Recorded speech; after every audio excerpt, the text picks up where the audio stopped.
The 151-foot Statue of Liberty, designated as a national monument in 1924 and seen today as a universal symbol of freedom and democracy in America, goes dark the night before International Women's Day. Spotlights illuminating the iconic landmark, which sits on Liberty Island in the New York Harbor, went dark for more than an hour. Coincidence or technical malfunction?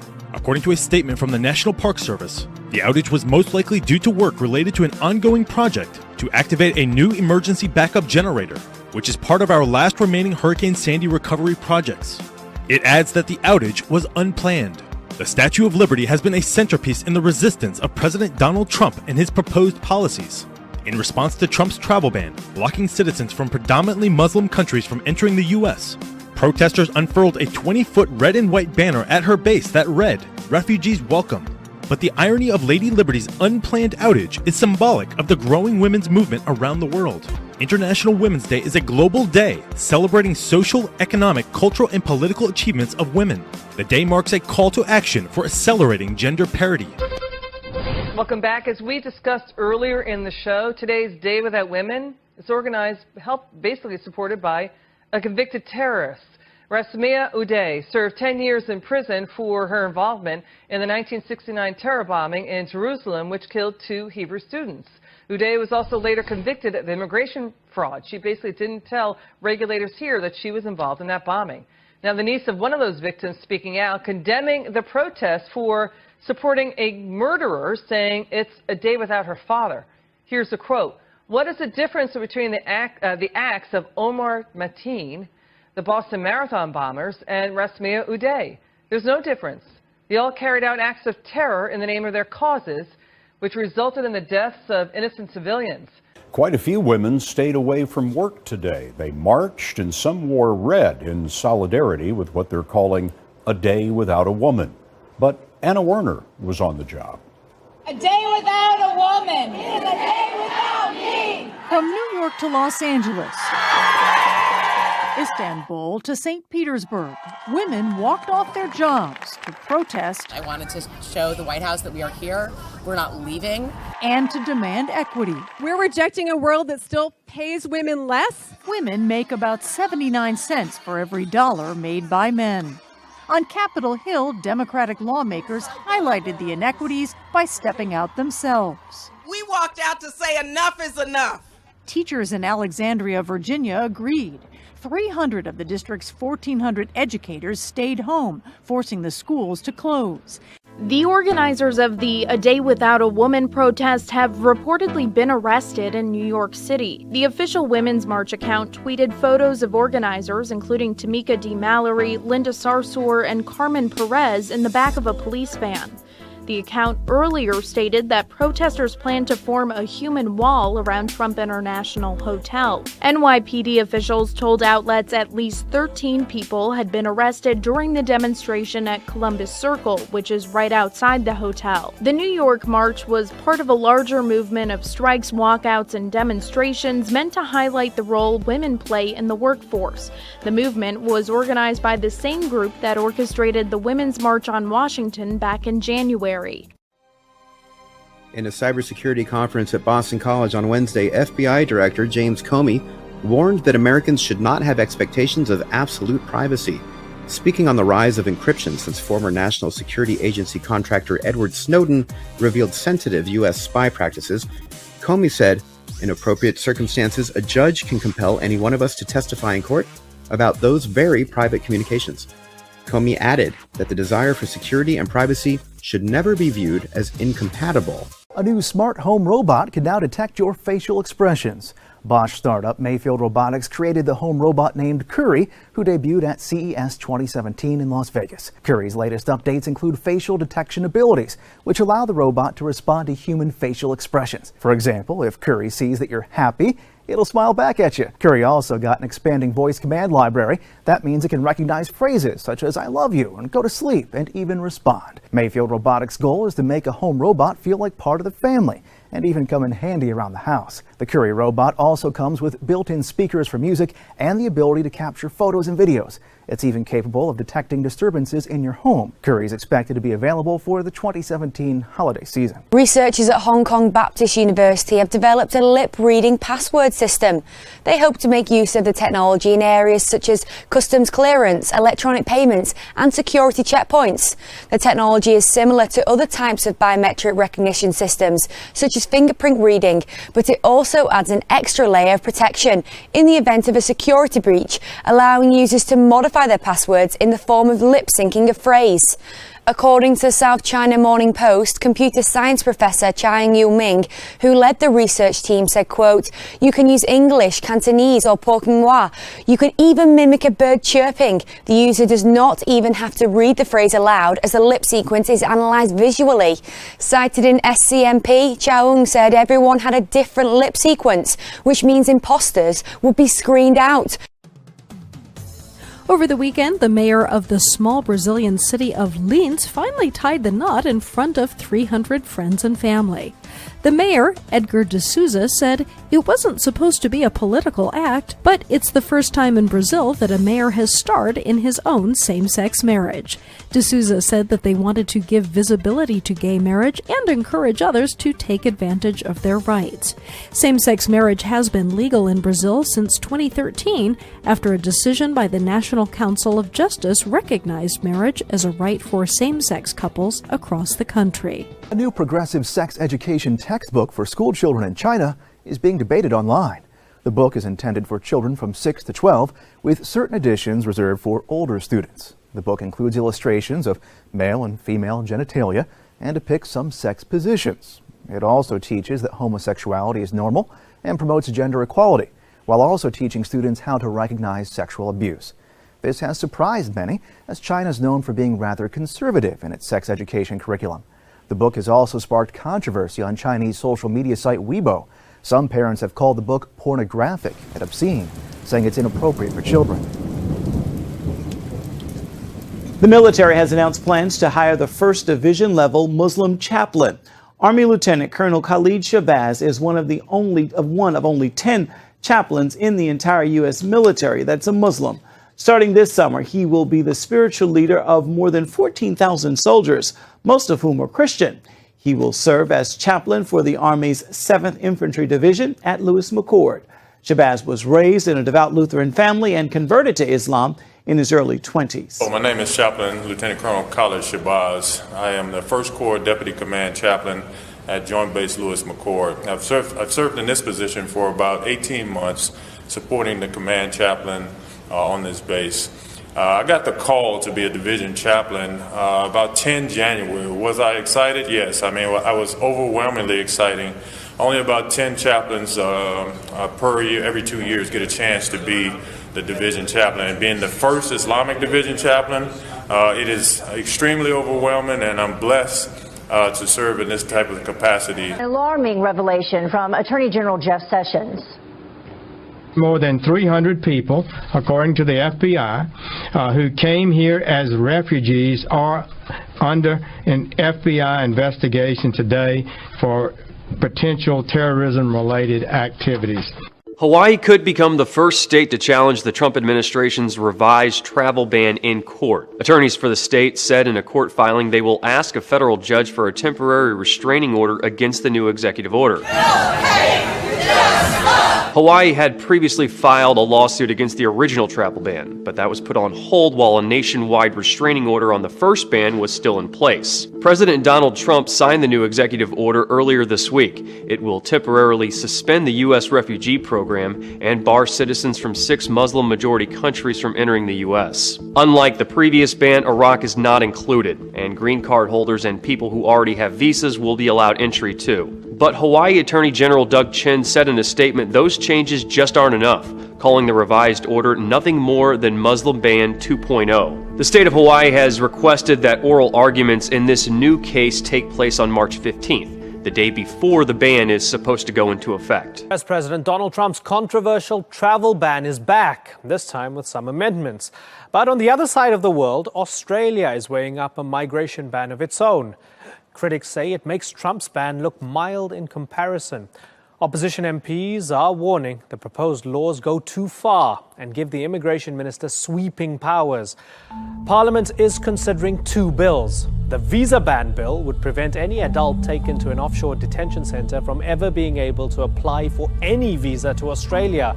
This includes Nauru or Manus Island and would be retroactive to July 2013. The other bill, called the Migration Amendment, would give the immigration minister the power to personally require a specified class of persons to undergo visa revalidation checks if it's in the public interest.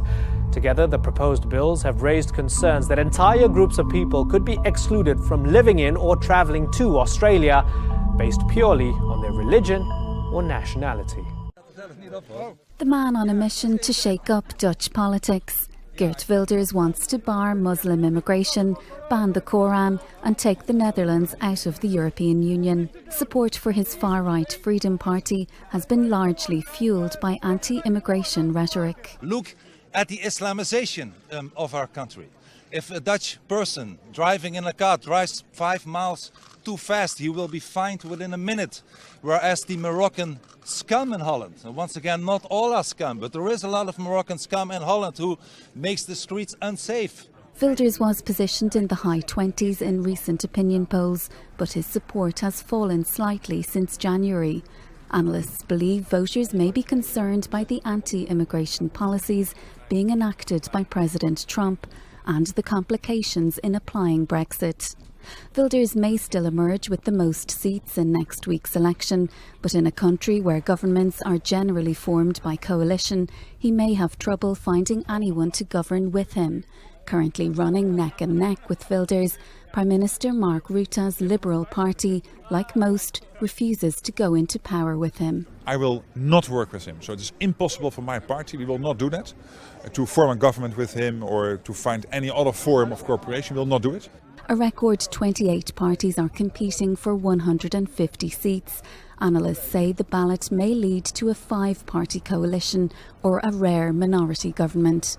Either way, the results will be closely watched across Europe as a litmus test of populist sentiment ahead of elections in France and Germany, where the far right has also been gaining ground to the detriment of more established parties. Israel's legislature passed preliminary bills that may restrict Muslim calls to prayer. On March 8th, legislators in Israel's Knesset passed 2 preliminary bills that would prohibit the amplification of calls to prayer. The proposed laws refer generally to houses of worship, but some are calling them muezzin laws, referring to the man who chants the Muslim call to prayer. One of the proposed laws would ban calls to prayer over loudspeakers between 11 p.m. and 7 a.m. This would effectively mute the call to dawn prayer, one of the 5 daily Muslim calls to prayer. The second bill would ban amplification in residential areas at all times. Violators could be fined 10,000 shekels or about $2,700. Proponents of the bill say they're about quality of life, but some Arab lawmakers claim the bills are racist. The bills have several more stages to pass before they can become laws. The Arab League strongly opposes President Donald Trump's potential United States embassy move to Jerusalem. On Tuesday, Arab League foreign ministers adopted a resolution condemning any attempt to move diplomatic missions to Jerusalem, saying that such a move would be an explicit attack on the rights of Palestinians, Muslims, and Christians. The League also claimed that such action would violate the Fourth Geneva Convention and relevant UN Security Council resolutions. During his presidential campaign, U.S. President Donald Trump broke long-standing U.S. foreign policy and pledged to relocate the U.S. Embassy to Jerusalem. On Sunday, U.S. Congressman Ron DeSantis, chairman of the Subcommittee on National Security, met with Israeli leaders to examine the possibility of such a move. After meeting with the congressman, Israel's Deputy Foreign Minister Tzipi Otoveli said that she was optimistic that such a move would happen. Israel captured the West Bank and East Jerusalem in 1967, later annexing East Jerusalem, a move that to this day has not been recognized by the international community. United States Ambassador to the UN Nikki Haley is making good on the Trump administration's promise to back Israel up at the United Nations. Haley's just met with Palestinian UN envoy Riyad Mansour to discuss the possibility of renewing peace negotiations with Israel, but not through the UN. Tweeting after the meeting, Haley wrote that the Palestinians should, quote, meet with Israel in direct negotiation rather than looking to the UN to deliver results that can only be achieved through the two parties. The U.S. is committed to supporting a true peace process between Israel and the Palestinian Authority. The Palestinian ambassador said his 45-minute meeting with Haley was cordial, but this kind of approach from the U.S. is certainly a far cry from the last administration's policy, which participated in the French initiative last January, where neither Israel nor the Palestinian Authority were even represented. Ambassador Haley went on to say that while they supported a two-state solution, the U.S. will be thinking out of the box as well. Ambassador Mansour has reportedly agreed to continue discussions. Israeli Defense Minister Avigdor Lieberman is in Washington this week for his first official visit since U.S. President Donald Trump took office in January. The trip comes amid a changing atmosphere in U.S.-Israeli relations. The Israeli military chief was greeted with an honor guard at the Pentagon, where he held talks with U.S. Defense Secretary James Mattis. Iran and Syria topped the two leaders' talks. The Israeli defense minister also told Mattis that Jerusalem is concerned over the apparent transformation of Lebanon's army into a branch of the Iran-backed Hezbollah terror group. Both men voiced support for the formation of an anti-terror coalition of moderate forces in the region. During discussion of their nation's shared commitment to stability in the Middle East, Lieberman called on America to take an active role. He went on to stress that the unwavering security ties between Jerusalem and Washington help contribute to regional and therefore global stability.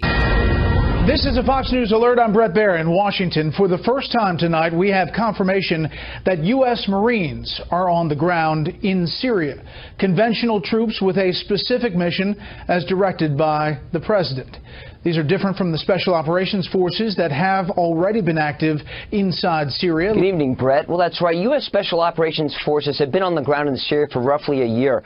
But just today, in a report confirmed by the Pentagon, first reported by the Washington Post, a detachment of U.S. Marines, along with their artillery, M777 artillery units capable of firing artillery rounds about 20 miles to their targets. So that will bring these Marines very close to the Islamic State's de facto capital of Raqqa, Syria.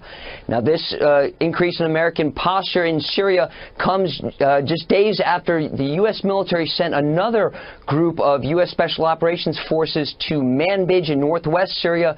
It's an increasingly crowded battlefield with Turkish-backed forces, Kurdish groups, Syrian regime troops, and Russian forces. The top U.S. commander in Iraq, which oversees the war against ISIS, said all these forces are within, quote, grenade range.